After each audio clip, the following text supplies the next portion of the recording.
చేసుకుంటాను. ఆహా!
నగరం చాలా అందమైన నగరం.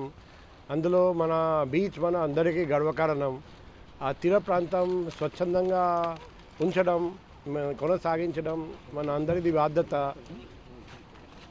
2 రోజుల క్రితం నేను ఇక్కడ తిరిగితే ఆర్కే బీచ్, ఎన్సిబి సైడ్ నుండి ఎంజిఎం పార్క్ వరకు చూస్తే చాలా చోట్ల చెత్త పడి ఉన్నాయి. ఇప్పుడు మన అందరికీ తెలుసు, IFR, MILAN, IONS international city parade సందర్భంగా చాలామంది విదేశాల నుండి పర్యాటకులు, మిలిటరీ పర్సనల్, డెలిగేట్స్ వాళ్ళు రాబోతున్నారండి. సో అందుకే మేము ఈరోజు వైజాగ్ వాలంటీర్ సతీష్ గారి ఆధ్వర్యంలో ఆయన వైజాగ్ వాలంటీర్స్తో కలిసి వైజాగ్ సిటీ పోలీస్, సిపి నుండి హోంగార్డ్ వరకు అందరూ కలిసి బీచ్ క్లీనింగ్ ప్రోగ్రాం చేపట్టాము. ఇప్పుడు ఒక విషయం మనం అందరం గుర్తుపెట్టుకోవాలి.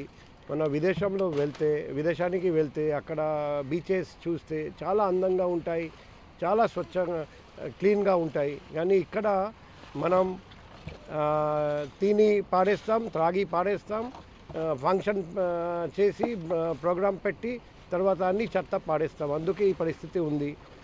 మేము మా ఎస్పీ గారికి చెప్పాము, ఎక్కడెక్కడ ఇలా పాడేస్తున్నారో అక్కడ సీసీటీవీ పెట్టాలి, లైట్ పెట్టాలి, తర్వాత బోర్డు పెట్టాలి. మనం టౌన్ న్యూసెన్స్ యాక్ట్ కింద అందరినీ బుక్ చేస్తాం, సీసీటీవీలో దొరికిపోతారు.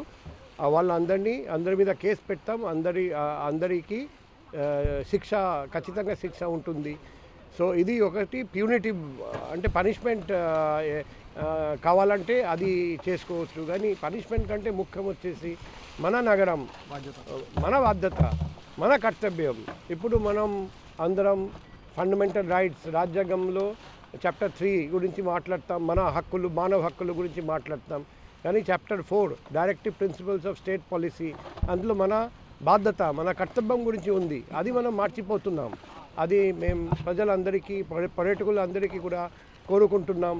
అదేవిధంగా ఫంక్షన్ పెడుతున్నా, రాబోయే రోజుల్లో ఫంక్షన్ ఏర్పాటు చేయబోతున్నా అందరికీ రిక్వెస్ట్ చేస్తున్నాం. అదే మాదిరిగా ప్రభుత్వ అధికారులకు, అనధికారులకు, ప్రజలకు రిక్వెస్ట్ చేస్తున్నాం.